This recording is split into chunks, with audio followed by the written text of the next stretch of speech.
आइए अब हम आम चुनाव के लिए मतपत्र मतपेटिका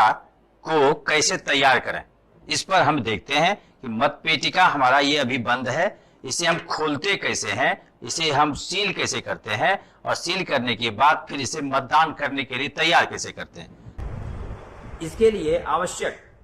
देखिए ये ग्रीन पेपर सील, इसके लिए एड्रेस टैग, लेबल, जो मतपेटिका के लिए लेबल होता है, कूट का एक पतला सा जिसे हम सील करने के लिए उपयोग में लाते हैं, कटर, कलम, फिर ये मोम,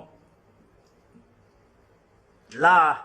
मेटल सील, दिया सलाई, इस लोहे का तार या कोई धातु की तार और कपड़े की पट्टी, ये सारी चीज सील करने के लिए आवश्यक होता है। इसे हम एक साथ रखते हैं। सबसे पहले अपने हाथ के तर्जनी या मध्यमा अंगुली को बीच में लाते हैं और इसके जो क्लिप है, क्लिप को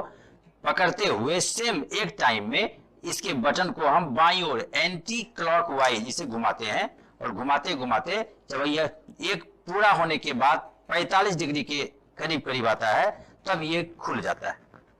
इस तरह ये अंगुली यहाँ स्प्रिंग पे लगा होता है। अब हम इसे सील कैसे करें? ग्रीन पेपर सील से इसे हम सील करते हैं। ग्रीन पेपर सील का सील करने के पहले इस नंबर को बोल दिया जाता है, लोग इसे लिख लेते हैं और इस पर संबंधित मतदान केंद्र के जो पीठासीन पदाधिकारी हैं उस पर हस्ताक्षर करते हैं और जो मतदान के लिए अभिकर्ता होते हैं वहां उस पे उसका हस्ताक्षर लिया जाता है और तब इसे इस तरह लगाते हैं कि बीच वाला जो पोर्शन है यह हमारा बीच में आए और इस बीच वाले पोर्शन पर यहाँ पर ये प्रभेदक चिन्ह जो मतदान केंद्र का होता है उसे लगाया जाता है, जो बाहर से लगने के बाद यह प्रभेदक चिन्ह यहाँ दिखाई दे। अब हम इसके पहले और दूसरे दरवाजे से इसको प्रवेश करते हैं। दूसरे दरवाजे से प्रवेश करते हुए इधर स्क्रीन सील को कराते हुए इसके भाग को, आगे वाला भाग को इसे इस तरह निकालते हैं। यह ग्रीन पेपर सील का जब बीच वाला भाग बीच में आ जाए तो इसके किनारे वाले भाग को फिर ऊपर से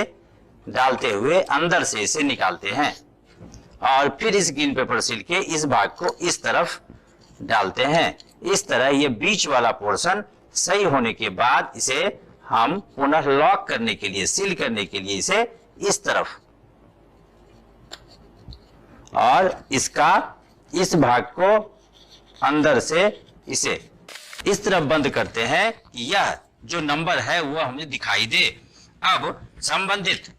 इस छेद, ये जो बीच में वाला भाग है, इसे लॉक करने के लिए हम कूट या किसी पतले जो सतह इसमें इन कर सके उसके नाप का यह लगाते हैं। लगाने के बाद यह पेपर सील हो जाता है, जो बाहर से ये खुल नहीं पाए।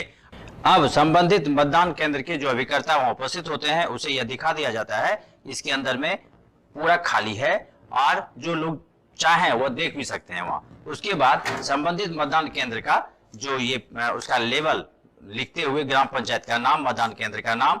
उसका पेटी का क्रमांक और मतदान की तिथि लिखते हुए पीठासीन पदाधिकारी इस पर हस्ताक्षर करते हैं और लेवल को अंदर की ओर लगाते हैं। इसे इस पे चिपका दिया जाता है। अब चिपकाने के बाद यह हमारा मतदान के लिए तैयार है। अब यह नीचे बंद करते हैं और बंद करने के बाद इस लेवल को, दूसरा लेवल जो एक और होता है, उस लेवल पर भी नाम लिखते हुए उसका केंद्र की संख्या, मतदान पेटी का क्रमांक और मतदान की तिथि को हम इस लेवल को चिपका देते हैं इसके आगे में।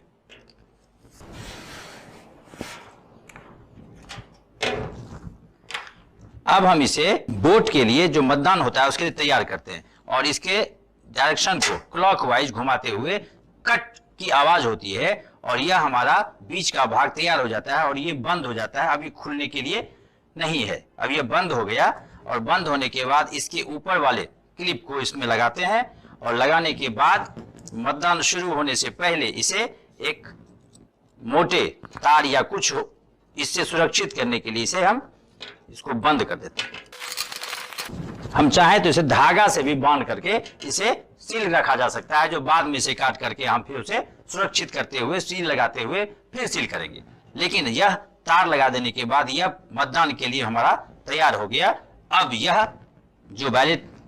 हमारा बॉक्स है, मतपत्र मतपेटिका है, इसे पंच और सरपंच के मतदान के लिए प्रयोग में लाया जाता है और इसे हम संबंधित जो